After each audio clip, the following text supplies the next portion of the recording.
Hello everyone.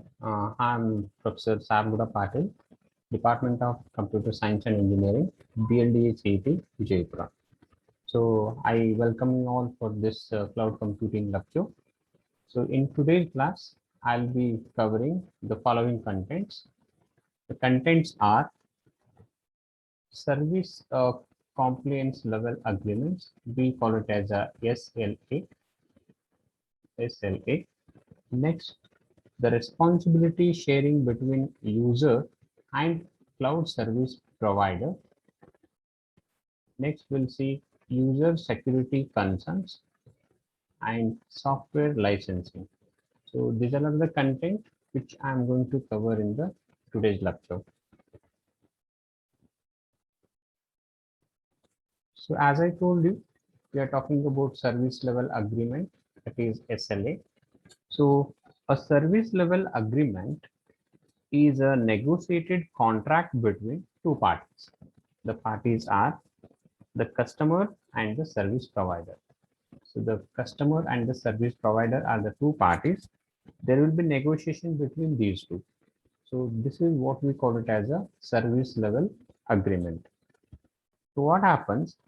The agreement can be legally binding or informal and specifies the services that the customer receive rather than how the service provider delivers the services.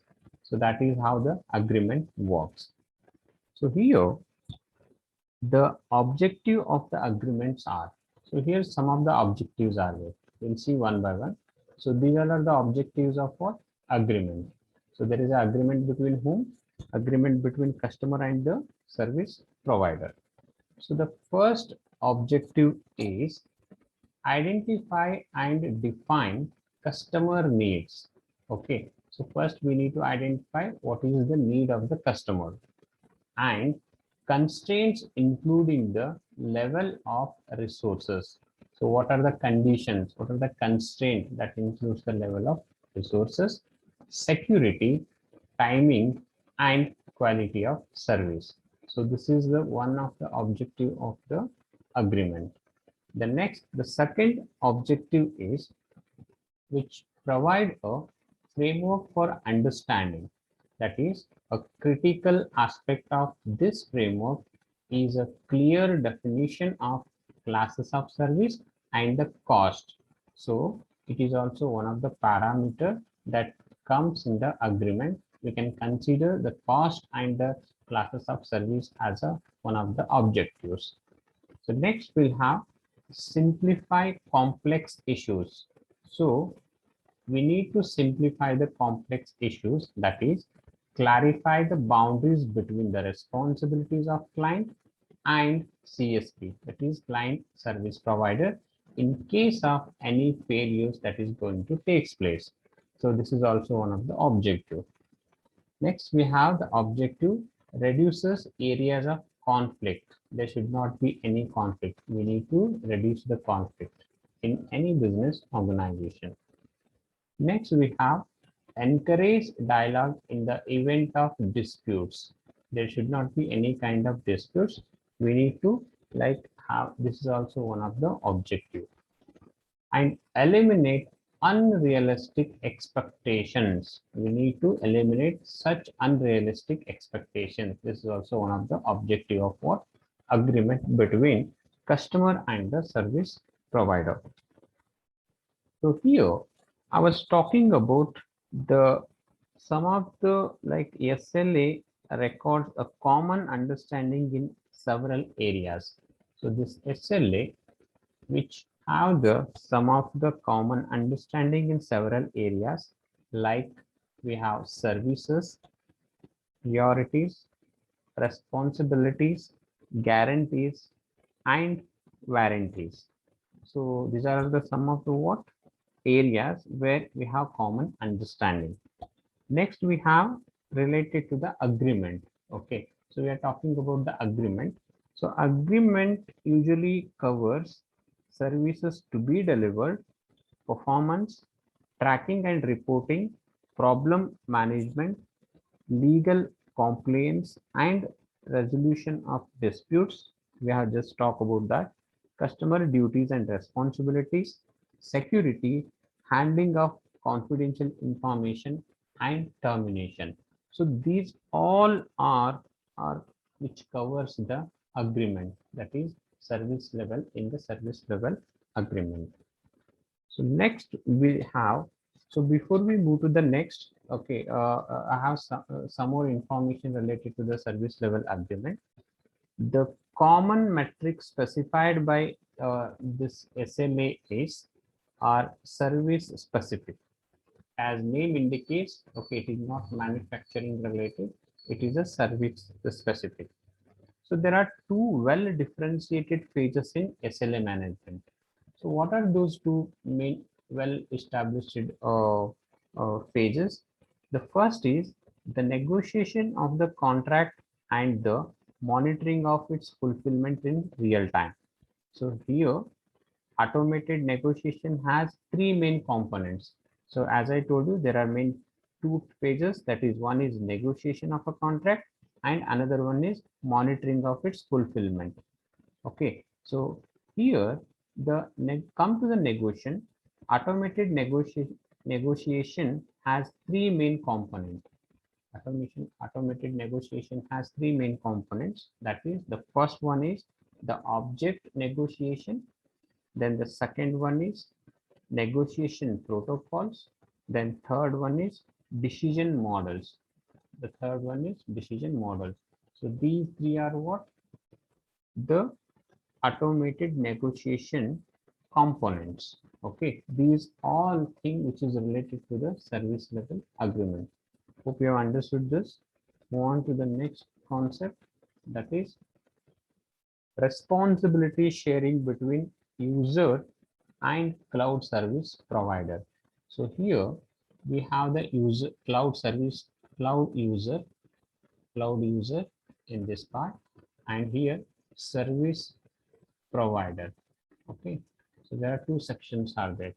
So before we see the responsibility of the cloud user and service provider, so we'll see more about the service models, that is software as a service, platform as a service, and infrastructure as a service, which is relevant to the responsibility sharing between the user and CSP.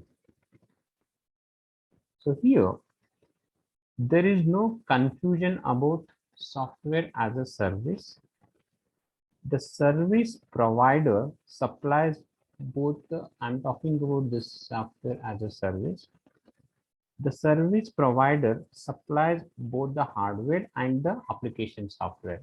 So this particular software as a service, where the service provider supplies both hardware and the application software, and the user has direct access to these services through the web interfaces and has no control over the cloud resources. But they can use the what services, but they do not have control over the cloud resources in case of software as a service. The typical example which I have discussed in the previous class, that is Google example we have seen. So Google with Gmail, Google Docs, Google Calendar, Google Groups, and Picasa, and Microsoft with online services. So this is with respect to software as a service. In case of infrastructure as a service, the service provider supplies the hardware, like servers, storage, networks, okay, and system software like operating system, databases. In addition, the provider ensures system attributes such as security, fault tolerance, and load balancing. So these are also which is provided by the infrastructure as a service. The best example for infrastructure as a service, that is Amazon AWS. Okay, Amazon AWS is what? It's a best example for the infrastructure as a service. Then the third one we have, that is platform as a service. So what happens here in this platform as a service which provides only platform. including the hardware and system software, such as operating systems and databases. The service provider is responsible for system updates, patches, and software maintenance. Okay, with respect to platform as a service. The best example for the platform as a service, that is Google App Engine and Microsoft Azure. Okay, so these two are the example for the platform as a service. So the level of user control over the system in infrastructure as a service is different from the platform as a service. So infrastructure as a service, which provides what? The total control, whereas platform as a service, which typically provides no control.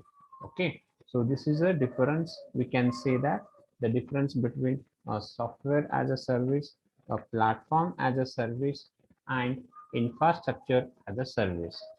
So in this particular diagram, we were talking about the cloud user and the service provider. So here what happens, the limits of responsibility between the cloud user and the cloud service provider are different for three service delivery models. What are the three service delivery models? That is software as a service, platform as a service, and infrastructure as a service. So what happens in case of software as a service? In case of software as a service, the user is partially responsible. Just look at this particular line. So it shows clearly that the user is partially responsible for the what? Interfaces. Okay, for interfaces, user is partially responsible. The user responsibility increases in case of platform as a service. So user responsibility increases in case of platform as a service. That is, and it includes the interfaces as well as the applications. Okay, so in case of infrastructure as a service, the user is responsible for all the events, that is interface, application, and operating system in the virtual machine running the application. So this is the responsibility sharing between the cloud user and the service provider. Hope you have understood this. Move on to next, that is user security concern. So here, the main user concerns are security threat. Okay, so security threats are there. So what are the security threats? That is like the dependence on fast internet connections, that forced version updates, data ownership, and user behavior monitoring. So we need to more focus on the security, because the data which are stored in the data center, we need to secure from the unauthorized access. The security, when the security term comes, okay, the security threats perceived by this group of users. The security threats are comes by what are the like group of users? The first user, that is abuse and willingness use of cloud, and the second one is APIs that are not fully secure, APIs that are not fully secure, application programming interface. Then third one is malicious insiders. There will be malicious insiders will be there.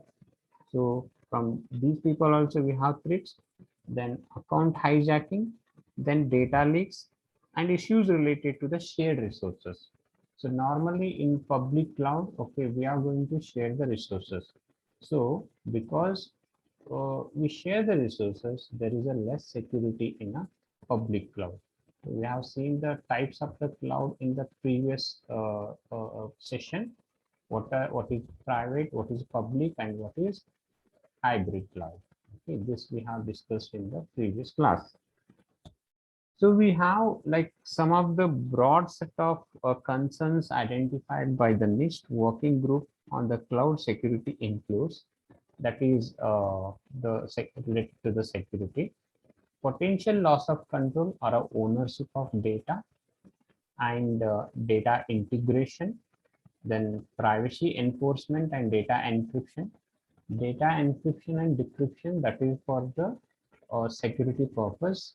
Encryption, that is going to take place at the sender end, and description, that is going to take place at the receiver end. Okay. Next, we have the data remnants after deprovisioning of the data, then multi-tenant data isolation, data location requirements within national borders.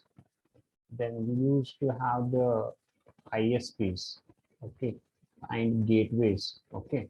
So audit data integrity protection, verification of subscriber policies through provider controls, certification, and some of the accreditation also required for a given cloud services. So these all are what some of the user security concerns. Next we'll have the reasons driving decision to use public clouds. So why the people supposed to use the public cloud, though there is a less security? So the reasons driving the decision to use public cloud and percentages of the responders who considered each element critical are shown here. So we have some of the reasons and the percentage of the people who agree. Improve system reliability and availability. For this reason, there is a 50% of the people there who are agreed. Pay only for what you use, like pay as you go. For that, okay, 50% is people are agree. Hardware savings, that is 47%. Software license savings, 46%. So here, in view of the high energy cost for operating data centers, it seems strange that only 29%, okay, only 29% of the respondents seem to be concerned about lower energy cost. So only 29% of the people who are respondents seem to be concerned about lower energy cost. So this is some of the reasons driving decisions to use the public clouds. But we have the study also identified, so the study also identified, or we can say some of the drawbacks, that is not good candidate for migrating to a public cloud environment. So some of the reasons are there why we are not supposed to move to the public cloud. The reasons for that is like the first reason is the sensitive data, like such as employee and healthcare records. Okay, so these data, because it is public, okay, someone may easily can hack the data. The next we have multiple codependent services, that is online transaction processing. So we can call it as a OLTP, online transaction processing. So this is also one of the like issue you can say. The next we have third party software without licensing, cloud licensing. Suppose there is a third party software without licensing, cloud licensing, then there is a problem.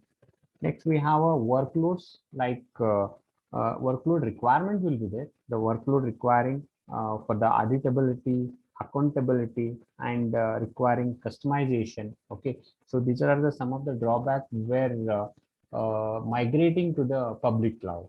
Okay, so this is all about, so some of the like points I have mentioned for a drawback. This is a drawback where to migrate from private to the public cloud. So next, the last concept, that is software licensing. So normally we talk about licensing. Okay, so what do you mean by this software licensing? The software licensing for cloud computing is an enduring problem without a universally accepted solution at this time. So here what happens, the license management technology, okay, the license management technology is based on the old model of computing centers with license given on the basis of named users or as a site licenses.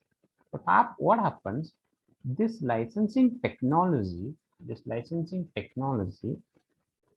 developed for a centrally managed environment cannot accommodate the distributed services infrastructure of cloud computing or of the old method that is a grid computing. What is the previous one? Before cloud computing comes into the picture, that is grid computing. Okay. What happened? The software as a service here. Software as a service deployment model is gaining acceptance because it allows users to pay only for the service they use. So that we have seen in the what? Excuse me. We have seen in the public cloud. Okay. So pay as you go. So how much like resources you are going to utilize. So you are supposed to pay for that. So this next is like a commercial product. A commercial product based on the ideas developed by this research project is Elastic LM. What is this Elastic LM? It's a commercial product based on the ideas developed by this research project is Elastic LM. So which is basically provides the license, this Elastic LM, which provides the license, which provides the license and billing for web-based service. It also provides the not only license, it also provides the billing for the what web-based services. The architecture of the Elastic LM license service has several layers. The layers are co-allocation, authentication, administration, management, business, and persistence. So these all are the some of the layer which includes Elastic LM. So here, when a user requests a license, we're talking about license, right? When a user requests a license from the license service, the terms of the license usage are negotiated and they are part of the SLA document. So SLA document we have gone through the in the previous, that is service level agreement. So whenever a user requests a license from the license service, the terms of the license usage are negotiated. So how the negotiation that is going to take place between the customer and service provider, that we have gone through the some of the objectives, and they are part of what SLA document. So we have the SLA document. So this is the part of the SLA document. So this is all about software licensing. So if you have understood this, so this completes your first module. Hope you have understood all the topics. If you like this video, please like this particular video, share the video and subscribe the channel. Thank you so much.